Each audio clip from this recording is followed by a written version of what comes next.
Hello, and welcome to the Smart Injury Doctors Podcast, the injury market's top program for doctors, lawyers, and insurers who want to gain greater insight on how to improve patient recovery results and deliver better services in the U.S. injury market. Please welcome your host, Dr. Jeffrey Allen Kronk.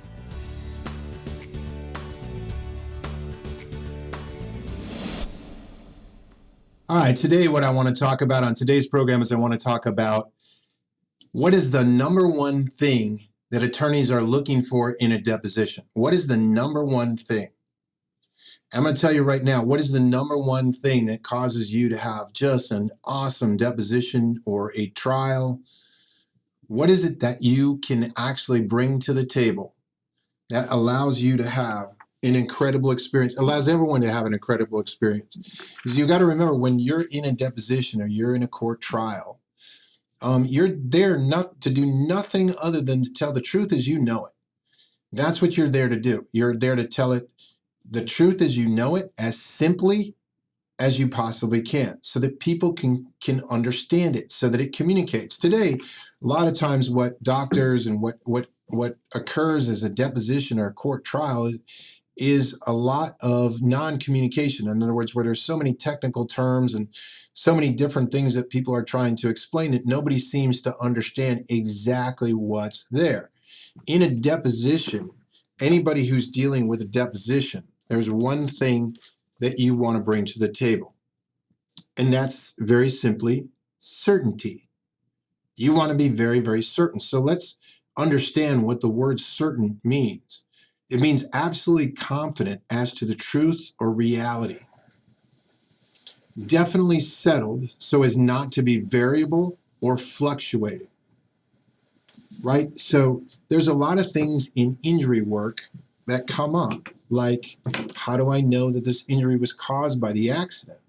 Well, the doctor that does not know what the derangement patterns of the injured part look like would never know, and they don't know what the common injury patterns are that are consistent with the mechanism. Mechanism is the force delivery system. The injury is the injury itself. It's the derangement. There is no injury without a derangement. You can call it a derangement, a lesion, a wound, a trauma, an injury, an impairment. These are all interchangeable words for injury. So you have to be certain of the fact that this injury was caused by whatever accident the patient was in that caused the injury. Whatever mechanism delivered the force is the cause of the injury. Now, what makes that really, really simple in spinal injuries is understanding the mechanism of injury, what certain mechanisms deliver as far as derangements of body parts. So if I have mechanism, could be a dog. A dog is capable of delivering a force that causes injury to the human body. If a dog bites you, then you basically have this pattern of trauma that's consistent with a dog bite. Now, people can be around dogs all day long and never get bit. But if they are bit, they should be able to go to a doctor that knows what a dog bite would look like. A person can be in many car accidents and never get injured. They can be in many car accidents, never injure their spine.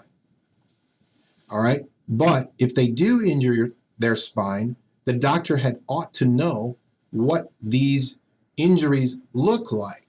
Because once you know what they look like, you know how to diagnose them. You know how to image them. You know what the consensus is about them. You know what the whole world says about them. You know what the common symptoms are that are consistent with that injury at that level. And the whole thing becomes very, very simple because now you're dealing with certainty.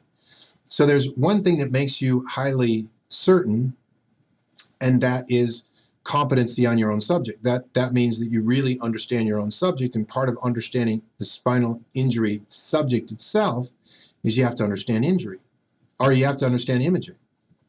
So you have to understand when you injure the spine, it deranges. If you have a ligament injury, there's two specific imaging derangement biomarkers that you're looking for.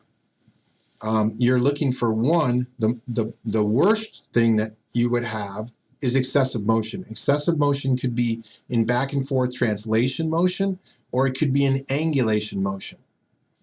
And so you have to look for that. Now, that's not something you look for and see, that's something that you measure. So the radiologist doesn't look at an x-ray and go, oh, wow, you got severe excessive motion at C5 and C6. There's 3.99 millimeters of translation there.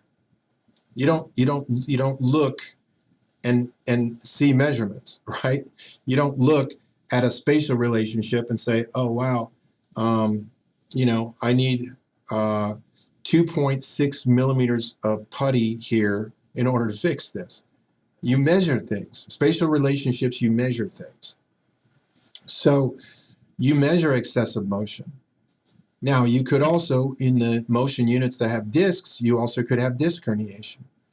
Now, if you have disc herniation with excessive motion, that's like the worst ligament injury you can have in the axial spine, right? So it's your certainty that you come with. Your certainty on your understanding is what makes you really, really relaxed in deposition. And when you're really relaxed and you're really confident, and you're not arrogantly confident, you're just very, very confident, and you're confident that you know more in the room than anybody else in the room on this subject of spinal injury, then depositions become super, super easy. And that's what everybody is looking for. That's what plaintiff attorneys are looking for. That's what defense attorneys are looking for. That's what everybody in the market is looking for. The doctors that are treating injuries today ought to know what the injuries look like. They ought to be able to bring extreme certainty into any deposition, court, or any documentation. And in your documentation, you should be very, very comfortable and highly certain with what you're documenting, what you're doing. And that should communicate very simply so that everybody that's looking at the patient's injuries can easily understand it, whether it's you as a chiropractor, the physical therapist, the medical doctor, the physiatrist, any medical specialist, any medical surgeons, the orthopedic surgeon, the neurosurgeon, anybody looking at it, defense attorney, insurance company, anybody ought to be able to look at these injuries and then be able to say, okay, great, I understand. I see what you're saying. And when you can do that with such certainty and such confidence, that's how you really excel in depositions. That's how when you get deposed and you get summoned to be deposed, you're not inside, you're not freaking out. You're not going, oh my God, I got to review all this stuff. No, you have high certainty with what you were treating in the first place. And it's only when you don't have certainty, when you're uncertain, when you got a million maybes in your head, well, maybe it's this, or maybe it's that, or what if this, or what if that, or how do I know about this, or how do I know about that? That's all uncertainty. That's all the what ifs, the maybes, the like, oh my gosh, I'm not certain. How can you possibly be certain? All those maybes that are in your head, that's just uncertainty. That's just you have data in your head that's conflicting with other data. And so it's not certain. And so you have to get to be that certain. And how you do that is through training and education and application of what you've learned. And that's how you do it. You look at a spinal ligament injury, what else could it cause besides excessive motion and disc herniation? What else would you find in imaging that you would go, okay, these are the two main imaging biomarkers. Biomarker is just an individual marker, biological marker that leads to a definitive diagnosis. So a biomarker, imaging biomarker for a fracture is a displaced bone. An imaging biomarker for ligament damage is disc herniation or excessive motion. Excessive motion is treated by spinal fusion surgeries. Disc herniation is treated by microdiscectomy. So the most problematic of the two is excessive motion, and you can also have excessive motion with disc herniation. So you can have those two combined. But without excessive motion testing, you don't know. Without excessive motion testing, you are completely blind to any ligament damage that was done to the spine. So of course, with imaging, you want to clinically correlate your findings, and you want to know how to, with certainty, do a clinical correlation to what you're finding. In the case of ligament damage, that's a spinal instability evaluation. That's super, super easy to do. All you're doing is a motor, sensory, or pain correlation to the level of the excessive motion.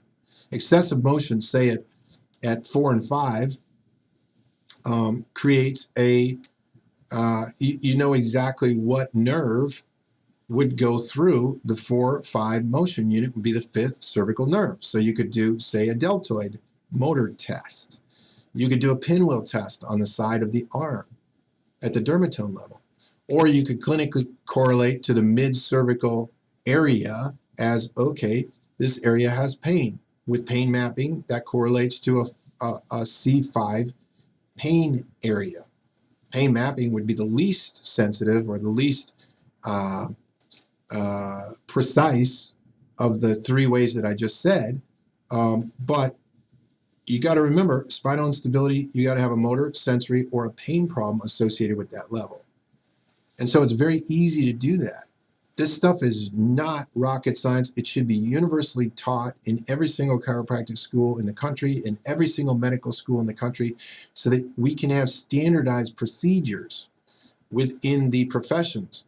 Chiropractic is getting killed because it doesn't have standardized procedures, especially in the area of trauma. So in the area of trauma, it's very easy. You feel like you have a ligament injury, which is the #1 cause of pain and disability in the world today. It's the most common thing that's causing either acute pain from an acute injury or chronic pain from a chronic, resulting from an injury. You have to do a spinal instability evaluation. That means you have to do a ligament assessment. You have to actually accurately measure for intersegmental motion, or look for disc herniation if you thought that there was a disc herniation. So the biggest thing that you can bring to the table that makes you super valuable is certainty. Wishy-washiness and I'm not sure, and maybe it could be this, maybe it could be that, nothing's absolute. All those are excuses for why you're uncertain. Certainty is certainty. It's not confusion. So that's what you bring to the table, and that's what we teach in the Smart Injury Doctors program. So doctors, that is what I wanted to talk about, the topic for today's podcast. I hope it kind of resonates or allows you to go, yes, that's very, very true. As always with all of these podcasts, put your comments down below. Put any concerns, anything else that you want to comment down below. I appreciate the feedback. And like all of these podcasts, they're simple, short, right to the point. And I hope you got something from them today. And I look forward to seeing you on another podcast. Thank you. You've been listening to the Smart Injury Doctors Podcast, the #1 audio production show for professionals in the U.S. injury market that want to deliver better injury services to the patients, clients, or insureds they serve. If you like what you heard today, please leave us a review and don't forget to join us on our next program.